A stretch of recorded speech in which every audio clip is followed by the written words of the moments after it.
You guys asked for it in the comments, and now you are going to get it. Today, you're going to see a case study of real people that are on track to retire early. My goal is to show you, what if you invest differently? What if you work longer? What if you work less? And can you work less and still be okay? I tell everyone there are two people out there: people that retire early and people that retire early with confidence. And you want to be the latter.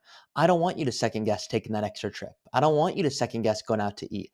I would rather you know exactly what you're on track to do, and so you're out of what I call the I don't know phase. A lot of you know this by now, but I'm a soccer player and I played soccer in college.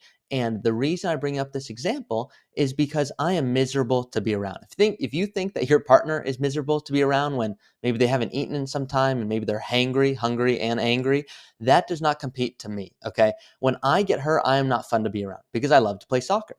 Now, I am happy as soon as I get my MRI and I know the severity of my injury and my physical therapy schedule. Then I'm good. But up until then, I'm not fun to be around. Okay. So today I'm going to get you guys out of that I don't know phase, out of the I don't know if I'm on track or am I on track, or you know what do I need to change to be able to retire early? And for some people, they go through a process with a planner like myself or any other planner and go, hey, I'm in a better spot than I thought. Maybe I don't need to save as much to my 401k because it'd be really helpful to bolster my cash savings. Maybe all of a sudden I'm going, wait a second, yeah, I can give $40,000 to my child for a wedding. I'd love to be able to help. But before, you were second guessing it because you go, Ari, I'm hesitant to give $40,000 because I don't know if I might need that in the future. Maybe there's long-term care or other things I need to be thinking about. So today I'm going to walk you through a case study of real clients. Once again, fake names, but real clients, so you can see what this might look like for you. So check this out. These are real people, and you can see I'm going over this example right now. This is someone named Bill and named Susan. Once again, fake names here, and this is their portal. So if someone's a client of ours, here's where they would log in. And there's a lot of tabs up here. And I tell everyone, if I clicked on everyone, you might fall asleep. But my goal today is not to do that. It's to show you, what does this planning even look like? So here's what you might see. And this might represent your situation right now. It might be a little different, but I want to talk to you just as if you're someone coming to me who says, Ari, I want to retire early. I want to travel. I want to work a less stressful job. Can I do it? So at this point, I would have already had a conversation with Bill and Susan about what is most important to them. And what I'm going over right now, my partner, James Knoll, if you're not familiar, we are business partners, and he did a video very similar to this recently. I wanted to put a little bit of an early retirement tilt on it because most people that come to me, they want to retire early with confidence, and we try to make the most helpful content we can, but I'm specifically focusing on people that want to retire early. So here you can see Bill is 57, Susan here 57 in this example. Bill has a 401k. That 401k has limited options, of course, but he has $900,000 there. Bill also has an IRA with $520,000 and a Roth with 84. They have joint savings of $100,000 and then a checking account with $7,500. And then recently they've been adding new money to a brokerage account beyond the 401k. So I'll walk you through what that means, but this brokerage account hasn't been there forever, which means it's mainly new contributions. It's less of, did they put $10,000 into one stock and it grew to $150,000? This is just new dollars in recent years because they actually heard my podcast where I talk about the benefits of adding dollars to an account like this so that you can touch it before 59 and a half. They have a home worth $1.2 million and a mortgage today. And then Susan has an IRA and Roth IRA. They've also got two children, Harry and Lacey, fake names. Once again, I'm not great at picking fake names. Unless, of course, I just thought about if these are your names, then I hope you're not offended by that. So let's go in here and show you how I look through this. One cool thing to see here, this is what we just looked at, just on a different tab here. This is their net worth. So these are manual numbers right here, you can see. But if you say, Ari, what if I spend this down? Will this portal accurately reflect that? Yes. So it's like a live portal. And most of you have access to something like this. But most of you won't have access to something I'm going to show you right now. This is pretty straightforward of just what I just showed you, just on a different screen. But I want to get into the real fun of it, okay? And the real fun is the following. This is what I call the retirement analysis section. And so what I'm going to do here is, if I zoom in just a little bit more, what you're going to see is what they're on track for. So right off the bat, before we even go to this, I actually skipped one step I want to show you guys, is I make some assumptions here. And so here's the first assumption that I make, okay? I'm going to assume, remember they're both 57, is that Bill wants to retire at 63. Now, some of you going, Ari, I want to retire at 60 or 58 or 59. I'll show you what if that's the case. And that's what I was getting a little ahead of myself. I love this stuff, okay? So Bill is saying, Ari, I want to retire at 63. That's what he told me. Susan goes, all right, I'd love to be done at 62. We don't know exactly how much we want to spend, but we're thinking it's $8,000 a month.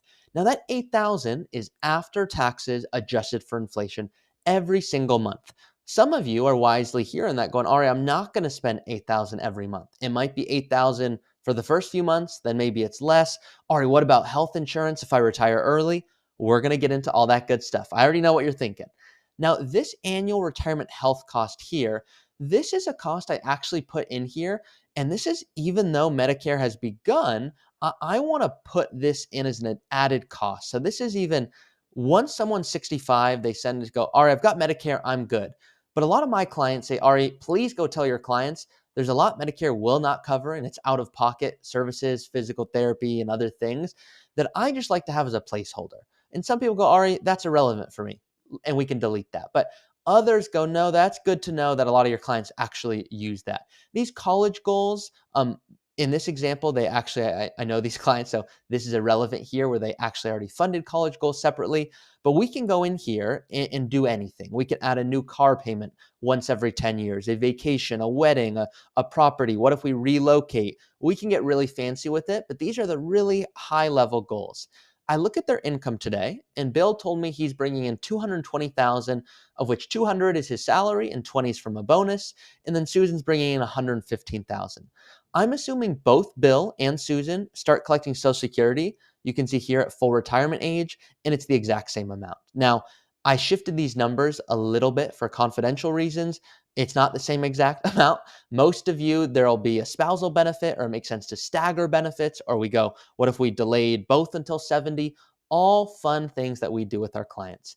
Now you can see here, this is what they're currently saving. Bill is maxing out his 401k, Susan is maxing out her 401k, and they're adding $2,000 a month to the brokerage account. So $24,000 a year is going towards their brokerage account.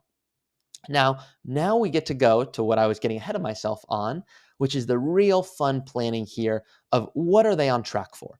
So here's what we're looking at is here's where we are today, and here's what it says in the future they're on track for. And most people go, oh my gosh, this is incredible. I mean, I'm on track to have, is that $16 million? Wow. But we have to ask ourselves, is $16 million going to be really worth $16 million in the future? The answer is no.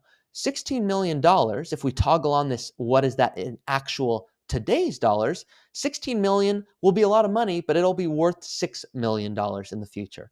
So it's always helpful to go, okay, what are we really on track for?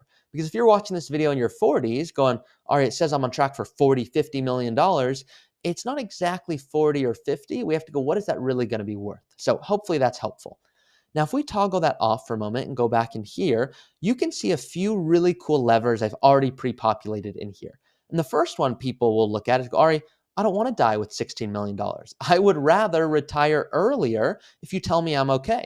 So what if we just look at this example? What if we said, Bill, Susan, you don't have to retire at 63 and 62. What if you were both done at 60? Okay, and what if we refresh the plan here? And what you're going to see is the following. There's $5.5 fewer dollars, but we're still on track for $10 million. I mean, would you rather die with 15 or $10 million? And most people would say, Ari, I'd rather die with zero, assuming that there's no children in that example, and I get the most out of this and I retired earlier.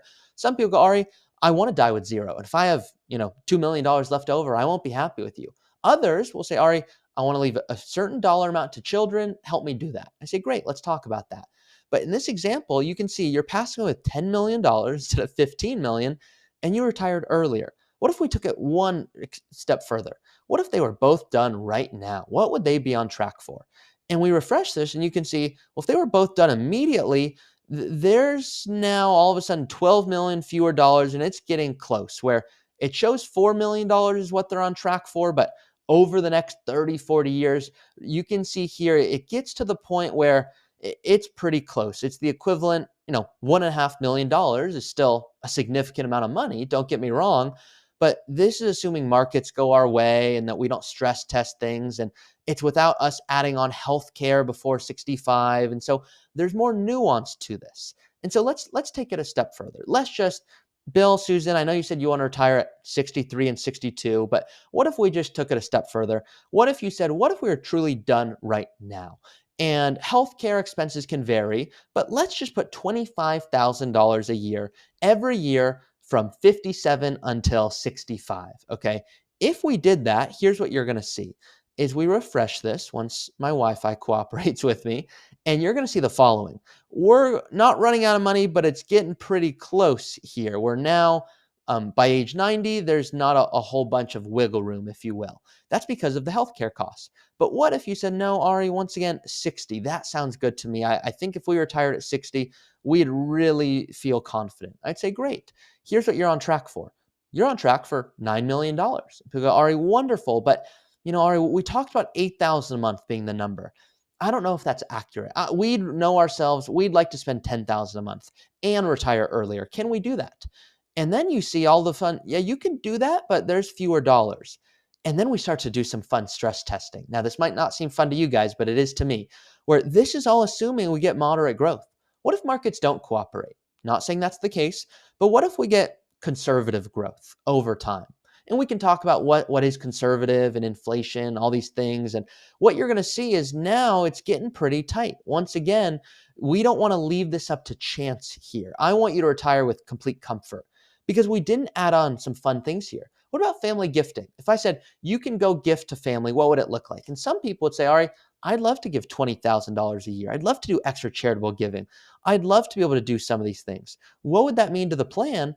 Well, I don't want you to run out of money here. And this is assuming at age 90. If we live past age 90, well, now we are running out of money. So we have to ask ourselves the following. What here are the most important variables? Oftentimes, working longer, if we just reset this, can make a big difference. We want to quantify for you, and that's what I do with my clients.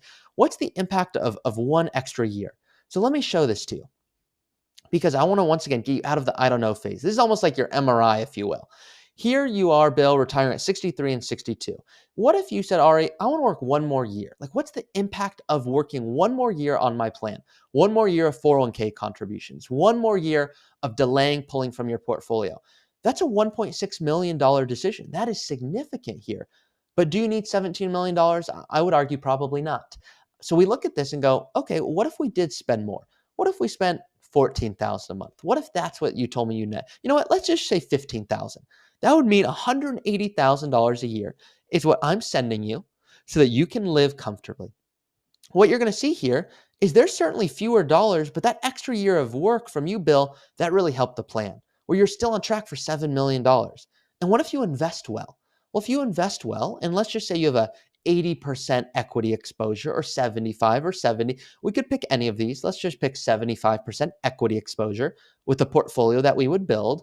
Well, now all of a sudden, you're on track to have $11 million. You worked an extra year, but you spent a whole lot more. What if you said, Ari, we love this idea. $180,000 a year. I never thought I could spend that amount, but that's attractive to know. But I'm happy to keep working, Ari, but my partner does not want to. What if Susan stopped working? What if she stopped right now and she started focusing on what she wanted to do? Yeah, there's fewer dollars, but there's still $9 million left over. You're more than okay. So we have to go through this and ask ourselves, what's really important here? Is it working longer? Is it investing better? Is it spending less or spending more? All of these variables completely depend on your plan and whether or not there's a pension, whether or not there's Social Security and when you want to collect that. And we didn't even toggle on, the optimal strategy and what if we collected earlier in age 70? All of these things are things I talk about with my clients. So I want to go, before anyone actually retires, we want to run all of these different variables so that you're retiring with confidence. Because if markets don't perform well, I don't want you going, oh, I retired and it's the worst possible time. I want you going, it's okay, I have a plan. I know how I'm going to create my income. And so we take all of these different moving pieces here and we have a conversation. And whether it's 8,000 a month or 10,000 a month or whatever it is, I want you really confident that you can be able to afford healthcare insurance if it is $25,000 a year. I want you to be able to do all these amazing things.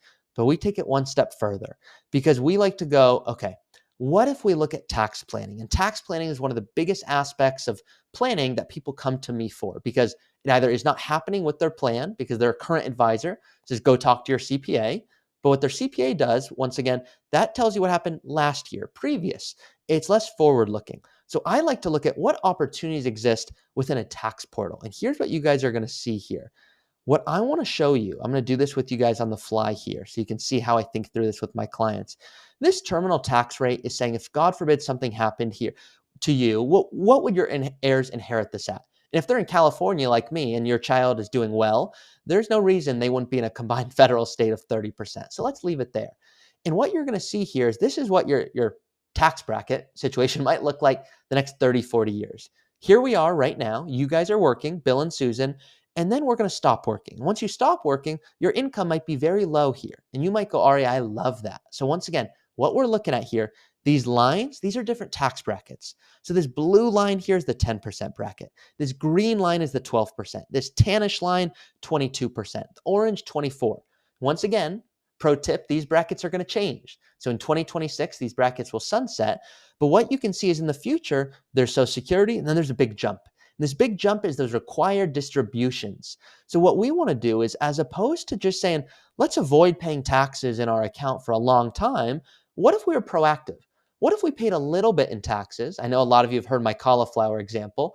What if we ate a little bit of cauliflower, paid a little bit of taxes during these years so that we didn't have to pay a huge amount of taxes in the future? And the benefit of doing that looks like the following.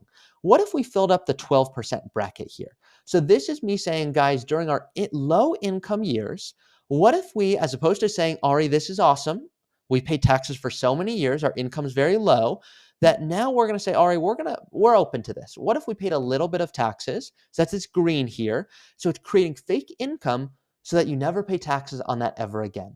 It could yield hundreds of thousands of dollars, if not millions, over time if you're looking at good tax planning. Now, there comes a point where it actually makes sense to not do so. It comes a point where it actually hurts you if you convert too much. But what we want to do is stay within the sweet spot and go, if we know we're not going to be an X tax bracket in the future, well, that makes sense to keep our income low. But if we know that, for example, we are going to be in a high tax bracket in the future, 33, 35 plus percent, well, why on earth would we not pay taxes at the 10% or 12% or even 22% level if it can save us a ton of taxes over time? So people go, Ari, why do you love this stuff? I love this stuff because it's not numbers I'm obsessed with. It's a really intentional life. And if you can live an intentional life, which means retiring earlier, spending more time with family and travel and doing things you want to do, because we were good with numbers, that's why I love this stuff. So this to me is hopefully a good summary of just retirement and tax. There's a bunch of different tabs, and I'm going to ask you guys real quick a favor. If this was helpful, leave a comment. Let me know. Do you want more videos like this? Was it helpful to see a real case study? I hope it was, but I want to hear it from you guys. And if you're looking for a custom strategy with myself, you can, of course, reach out to us. You will work with a member of our team here, and I will show you what it looks like to actually go through a process with me. For certain people that want to retire early, I'm actually doing the work. I'm getting my hands dirty, and I love going through it with them. Other times, I'm bringing in my other team members. We all specialize in things a little differently. So I encourage you, if this is something you're looking for, reach out to us. We'd love to walk you through our process.